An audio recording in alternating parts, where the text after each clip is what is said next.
Good evening, everyone. Good evening from North Macedonia. Welcome to the first episode of Stories Without Borders. And I am Kazi Altaf, a Peace Corps volunteer serving in North Macedonia as a community development volunteer.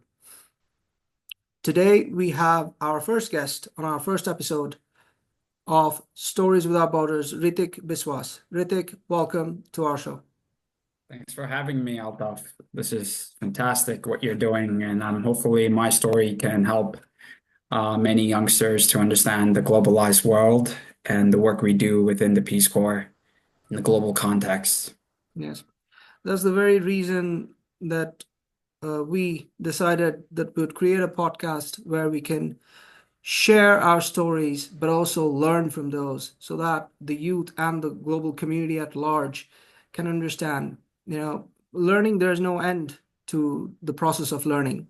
And the only way we can learn is when we listen to each other, right? We listen and we learn and we process that. And that is the very purpose for Stories Without Borders. So, Hrithik, can you give us a brief description, a background of yourself? Sure. Well, I actually immigrated from Bangladesh to the US when I was 5, and I grew up in New York my entire life. I went to school in Manhattan. That was my first understanding of what it means to work with different people. And, it really informed me about how it is so important to meet people from all around the world, but also learning how to speak with each other with our differences. And then from there, I went to school in upstate New York. I went to a small liberal arts school, Hobart and William Smith. And I'm very proud of where I went. I've learned a lot. It took me places. I didn't know that I was going to join the Peace Corps as a volunteer. I thought I was going to work in finance and Wall Street, like most economics majors do from my university, and most youngsters who just want to be in the world and make money. But being abroad has been really transformable experience for me. I studied abroad in Maastricht in the Netherlands, and that was my first exposure to the world, pretty much, because I was meeting people from around Europe, from Asia, from Latin America. So it was quite nice. And here I am. I mean, along with Altaf, we're in the same cohort. Hmm. I am working on economic development programs as an NGO advisor here at North Macedonia. So, as you did share that you immigrated from Bangladesh at the age of 5, and you moved to the States in an immigrant family. What motivated you towards trying Peace Corps? Because we know, as us, both of us being American-Bangladeshis from a Bangladesh community and also from an immigrant family, uh, what was your big motivation towards serving in the Peace Corps and also working towards global development? Sure. Well, look, when you grew up in the States, it's definitely a challenge to figure out, how does this new environment, the cultural norms and certain rules and regulations that could be different from what you seen in Bangladesh or what you heard or what you understand through your parents. Because what I say is that my house is like one of the Bangladesh embassies, if you will. Wonderful. I'm learning I from love my that. parents about Bangladeshi culture. I love Uh, that. Yeah. from the food, from the basha, from the language, and it's fantastic. But I also would say that it has been a big learning curve, especially when you're adapting you're trying to understand your Eastern behaviors from the Western behaviors, and you're in this crossroad, which can happen many times in life. But it really forms you like a global understanding and a global mindset because you bring different perspectives that you would have known if you would just grew up in America Hmm. your entire life and not being able to understand different parts of the world. Hmm. How did you cope being, again, being having the experience of an immigrant? How did you learn? How did you cope and maneuver around the differences that you have with the majority culture. But America is a diverse. That's the beauty uh, of United States of America because it's multicultural. It's a hotspot of multiculturalism. How, what were your challenges? What were the positives and negatives? How did you maneuver around those? Sure. Well, look, I mean, I moved to the States when I was 5, and that's where the period is where your development is starting to pick up. I was quite lucky, if you're coming to the States or immigrating to the States at an older age. Your cognitive ability changes excuse me, your awareness becomes more folded in your original home where you came from.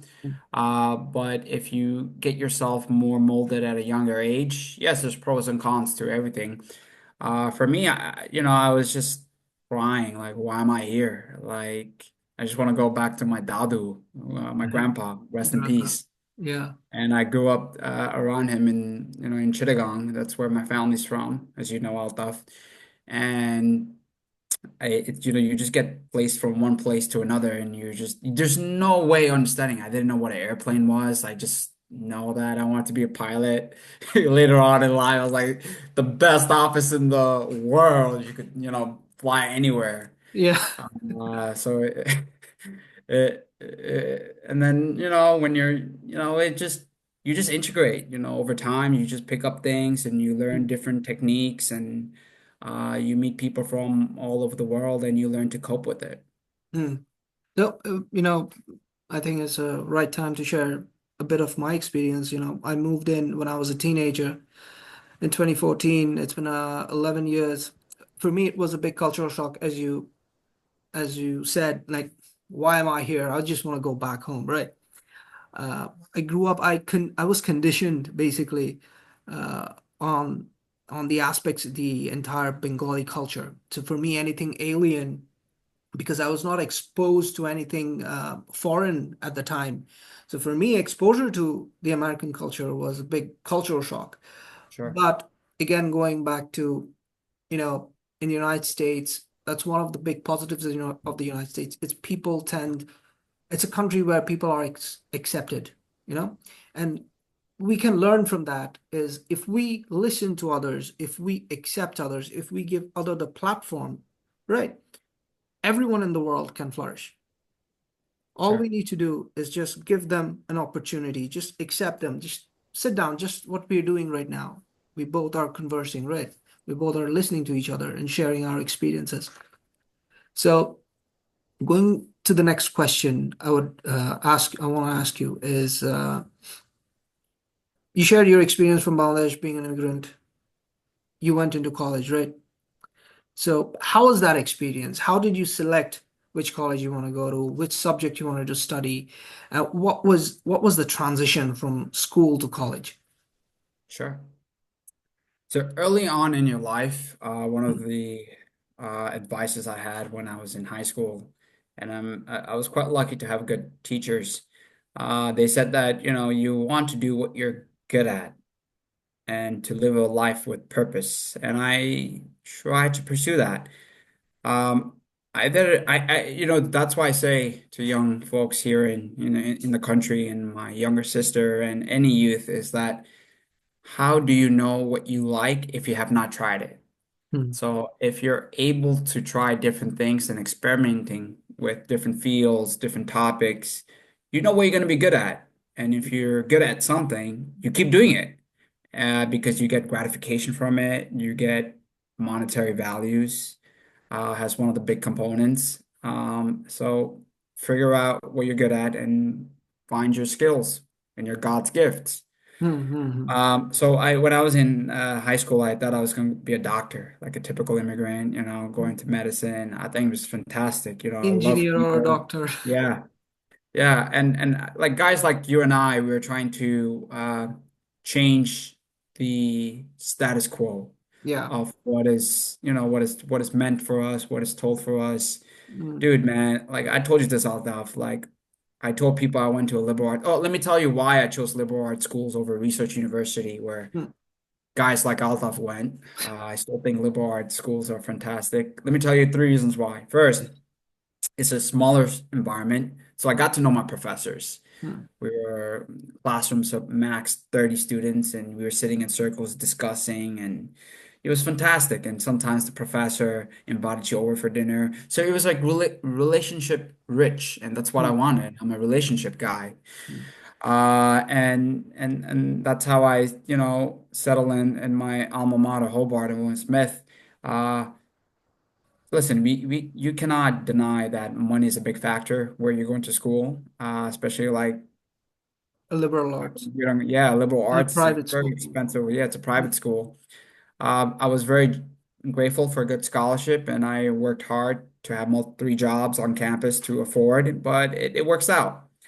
And so that's why I say it's like you got to know what kind of learning environment you want to be situated because learning is hard. You know that, Altaf. So if you don't have the right environment to foster your learning, Hmm. because you could still learn at schools where you went to, like at Berkeley or when I went to small school, but at the end of the day, we still have a bachelor's degree. Exactly. Exactly. At the end of Oh, the day, we're it's very about one. informative. Yeah, we Yeah. still read the same textbook. If you were in Same textbook. economics, you were reading textbooks from guys who wrote from Harvard. Hmm. We were still reading the Fed reports, Yes. Wall Street Journal. Yeah. Like, come Yeah. on. So yeah, my second point is that when you go to these environment, like you try to pick up with what's happening, like I didn't know. I went to school in New York City. I was meeting people from all over the world, and then you go to school like where I went, where it's like 85%, like let's say white, where it's like the majority, and how do you fit in? And you see yourself in terms, like there's a saying, you understand yourself through the lens of others. And it was a culture shock for sure. And one of the vice presidents at the time said to us, who was for diversity and equity inclusion, he's like, this school would be more diverse for some people, but it's less diverse for other people. Hmm. And I was like, wow, this is so accurate. And that's the beauty of America is that, no matter where you go, Hmm. there are going to be people who are different from you. There are going to be people who are very similar to you, where you might gravitate to, but you kind of have this ick inside of you that even though we're all Americans, Hmm. you got to learn how to speak with each other. And to Hmm. be honest, we're not very good at it. Uh, Yes. compa We have our own compared to, bubbles. yeah. So compared to like European cities or like major Northern Europe, most people in the EU are pretty good at speaking. Obviously, there's like so many different languages if you drive 3 hours. So geographically, it makes sense. But that's the critique that I've gotten going to my educational journey, and it's Hmm. been very formative. Perfect. And you did mention about uh, scholarship, the reason, I want our viewers to get something out of it. You went to a private school, a liberal arts school, and you also applied for scholarships, right? Yes. Uh, can you explain the journey? How did you apply to those scholarships? How did you select? Where was it given to you by the university? What was the process of that? Sure.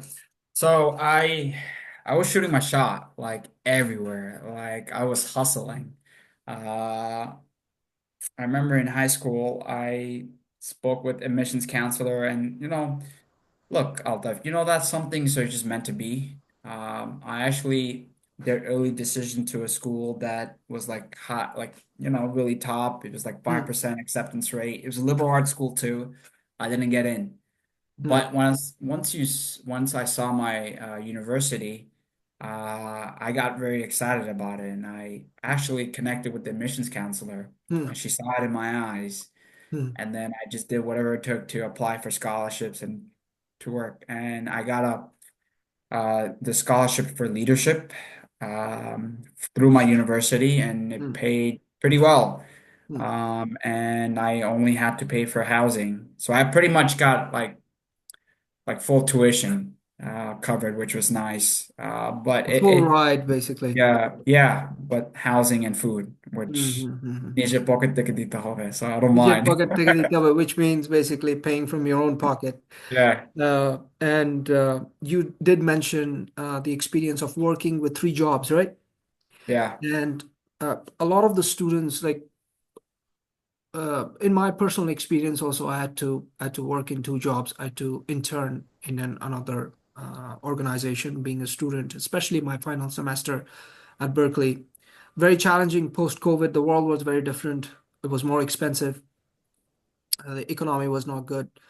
From your experience, how did you cope that stress? Because a lot of the times, many of the youth in the world, right, they would think about this. How am I going to cope this out? How I'm going to face this challenge? I need to study. I need to work. I need to put food on my table. Simultaneously, I need to also continue my education, which is a huge yeah, challenge for in this current day and age, right? yeah, Which education has become a business right now in all sure, yeah, universities and schools. How was that challenge for you, and how did you keep yourself motivated and pushing forward? sure. Look, everything is an experience. Even a single job that you do, like I had three jobs. I was being an RA where I had to manage 23 students, and a lot of international students do this a lot. Free housing, and you just have to make sure those 30 students were behaving and nothing really bad happens. Hmm, And you do the administrative paperwork, whatever. But like even like I had a job where I sat in the front desk of the career center where I had to answer phone and I had to write emails. I'm like, it's a simple office. It was just simple.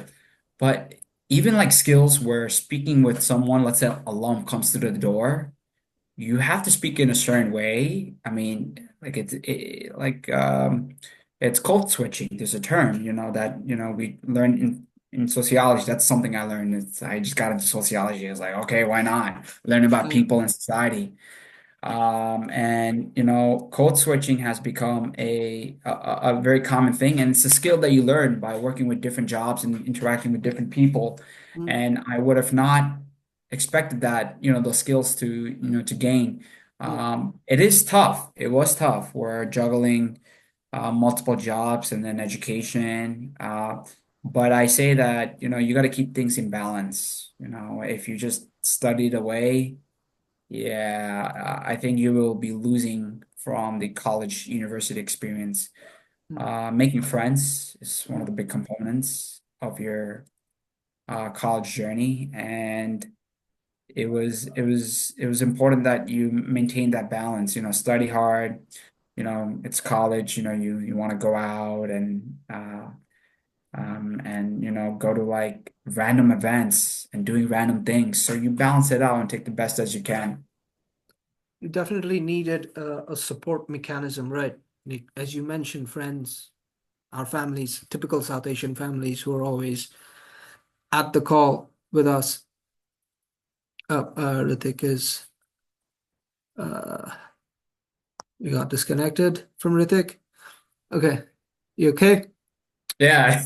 it's number. Okay. All right. So as I was saying, as I was asking you about this, is you definitely had your support mechanism. I think support mechanism is one of the emotional support in these challenging times.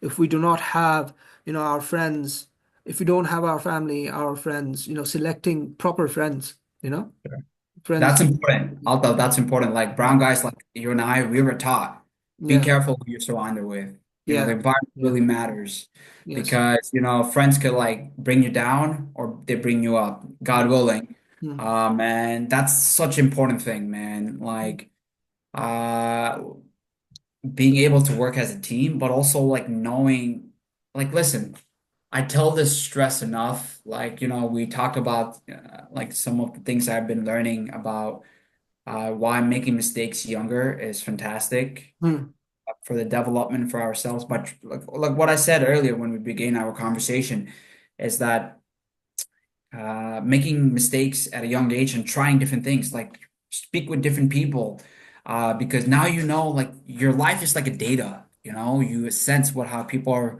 reacting to certain things and how someone makes you feel. Hmm. That's really important for you to understand, like being able to feel someone's essence. Hmm. Hmm. Hmm. There you go. Again, I would reiterate for our viewers that be very careful who we select. It's important as our friends, our circle, our environment, because as Hrithik mentioned, I'll reiterate that too. Our friends can either take us above, elevate our situation, or they can destroy us completely. So it's very important. Now we can transition into your Peace Corps service. How has been Peace Corps for you? If I, in brief, if you can explain Yeah, your Peace sure. Corps experience. You are as Peace Corps, we as Peace Corps volunteers, we're seen as public diplomats, right? We are always Yeah, 24/7 on call as we are trained. And how has been your service? More, and there are three stages I would ask you. Your personal, on the personal level, on the community-based level, and also on your professional level. How has it been?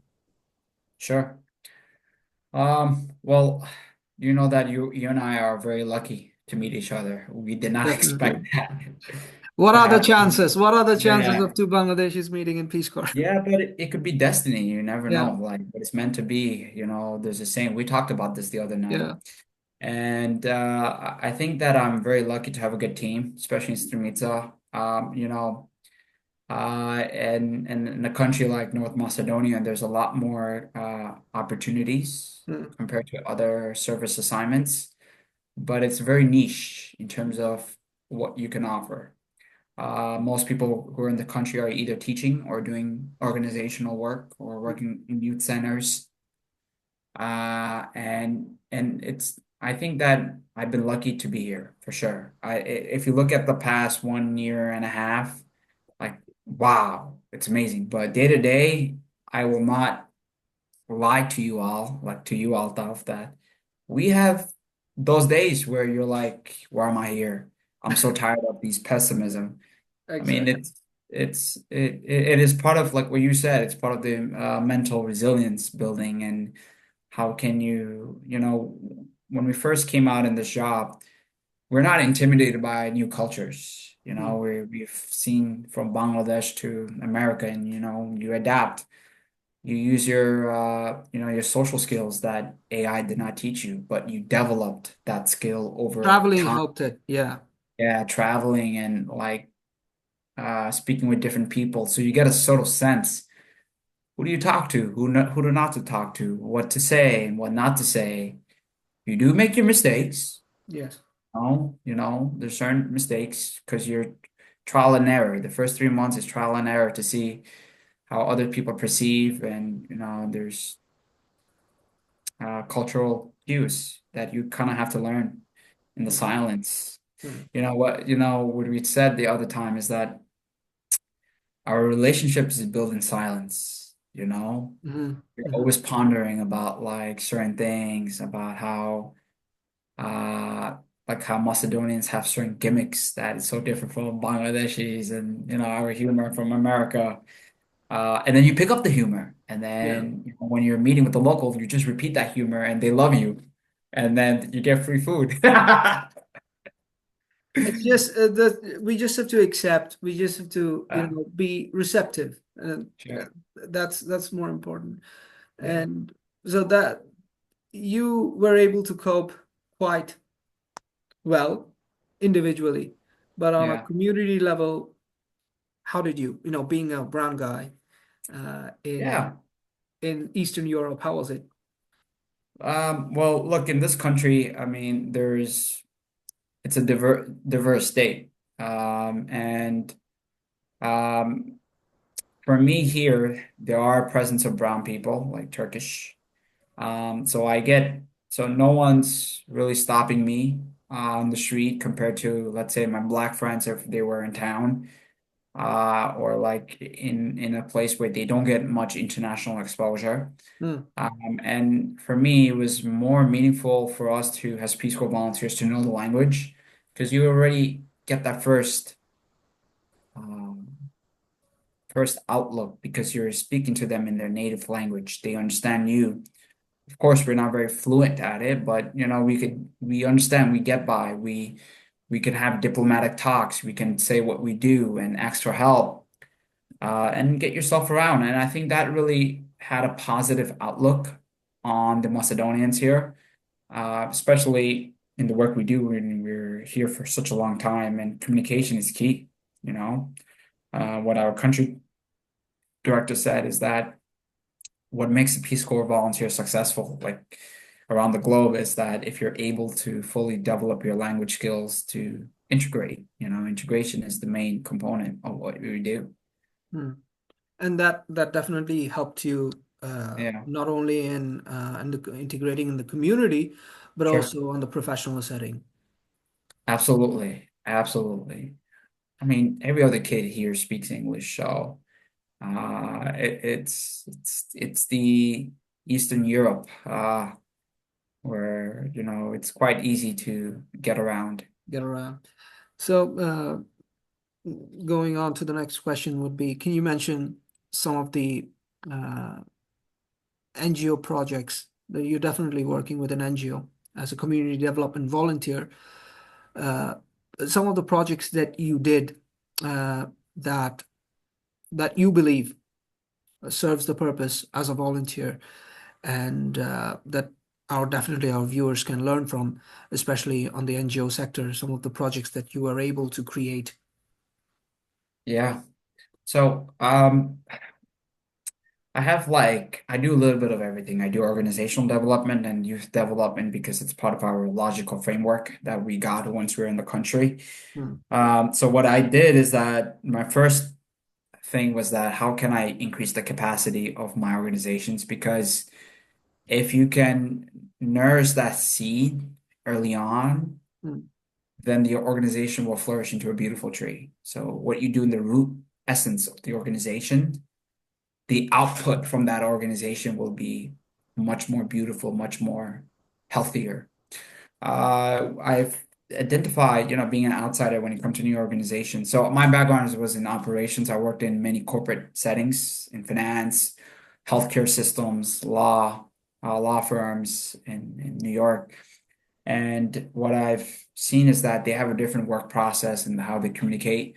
So I've seen that in my teams that we were very I wouldn't say that we didn't have the right tools in hmm, order for us to be efficient. So I had a digital transformation initiative where we got ourselves like Microsoft grants where we can improve our presence, how we connect with each other, and using calendar dashboards, using KPIs. So very nerdy operational things. hmm, My second favorite fun project is that I've created an English literature book club where we get students to use literature as a medium for us to critically think about our lives, the person we're becoming, and to see how literature can help you to think in a different way and to if you cannot physically travel, but to travel through the lens of the author and to talk about it. hmm, It's a fantastic thing, like as you know, that reading and to be informed has tremendous benefits. hmm, I read something the other day that like looking at rich and poor people and parenting, it's not the idea of access to like the rich and poor about money. It's about information. hmm, If you have access to information, you have leverage, you have more content, you understand things. Like for example, like if you were at a younger age, that usually rich parents have more education, it's correlated, da da da da da. If you were to read more books when you're younger, think about how much knowledge you retained and have throughout your lifetime. But then if you get yourself more interested later on, it becomes much more you still catch up in the rate, but uh, starting early is important. So that's what I'm trying to push my students is to how to use literature to be informed and to think about our lives. So based on your journey as a Peace Corps volunteer, we don't have much time for the interview. Uh, what would be your suggestion, first of all, to global NGOs and also to youth who intend to work in international development? And what would you suggest to NGOs in developing countries and also the youth in developing countries? Sure. Um, Look, it's a very competitive world when it comes to the NGO sector. I think that if you have your own vision and mission, it makes your priorities as the organization much more better. I could give you an example. Look, Altaf, so like in my team, you know that we're focused on youth and community development as part of the reorganization structure. And we've understand that um, we've created a program for the youth where we want to increase the employability skill, and second is to increase youth participation in democratic life. Those are the two pillars. And for our community development, one of the biggest pillars is to have cross-border collaboration. Now, if you look at most of the donors, it's really focused on climate change, especially in Europe, you know, their EU Green Deal, billion euros, sorry, is devoted to part of this effort. But in our team, we don't specialize in green projects. That's not our mission as an organization, but our pillar, one of their pillars is to increase cross-border cooperations. So what if we use that as a way to get green projects, but using what we're good at? How do we mobilize people? How do we get more people interested in green projects? That's what we're good at, and still that's a green project. So that's what I mean. Like every NGO, you just have to find your niche and be very good at it, and you try to work with what the donors want and pivot and adapt through that. Because let's say if you're in a youth center and you don't have the scientific knowledge of how does environmental science work or climate science work, but you know how to mobilize youth and use that skill to work for green projects. So I think that's one of the biggest advice I've seen is that find your mission and your vision and find ways to use that for adaptation. So basically, NGOs who specialize on a certain sector, who have the knowledge of a certain topic, they should concentrate on that rather than diverging into many different fields, Yeah, work on the that's trade that you're exactly. good at. And what would be your suggestion in a in 2 minutes? What would be your suggestion to the youth, the global youth who want Sure. to work on international development? Yeah. So you kind of have to get yourself in the door in many ways. And for like guys like us, Peace Corps is just the first step, the baby step into the international world. This is where you're kind of like living abroad for a longer period of time, representing the US as part of the soft diplomacy of what the Peace Corps does. And for many students from around the world, exchange programs. It's one of the most important things about traveling is to see yourself through the other people's lens, but also to get a sense of how other civilizations work.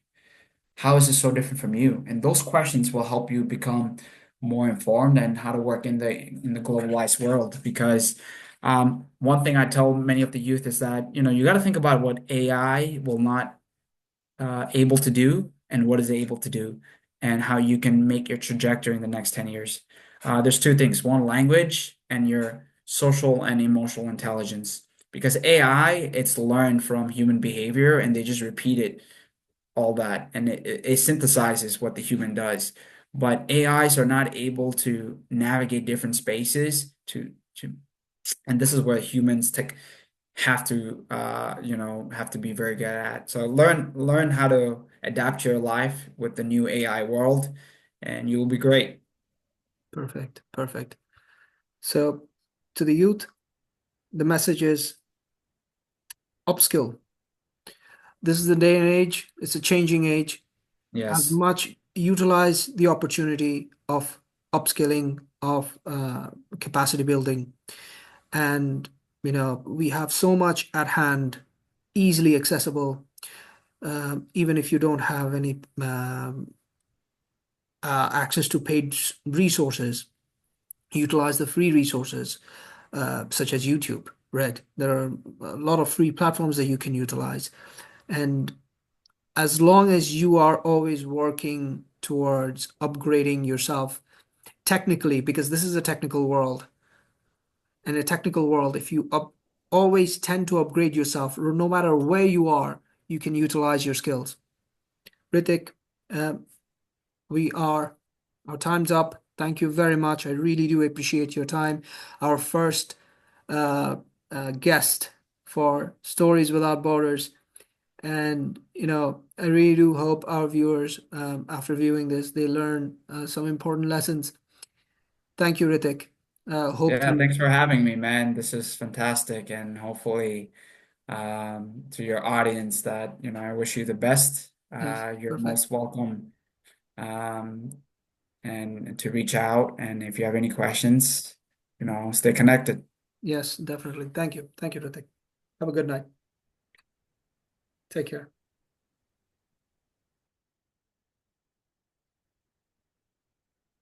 Audience, folks, thank you very much. So this concludes our first episode, and I hope our first episode through Stories Without Borders, we can not only share our experiences, but also we can learn important lessons uh, that will provide beneficial knowledge and suggestions to the world at large. Mostly, our intent is to serve the youth globally and also inform non-government organizations, uh, people working in the NGO sector, work with them, share their experiences. And Stories Without Borders are going to bring in people from all different sectors. And we are looking ahead for the future on this. Thank you very much. Good night from North Macedonia. Take care.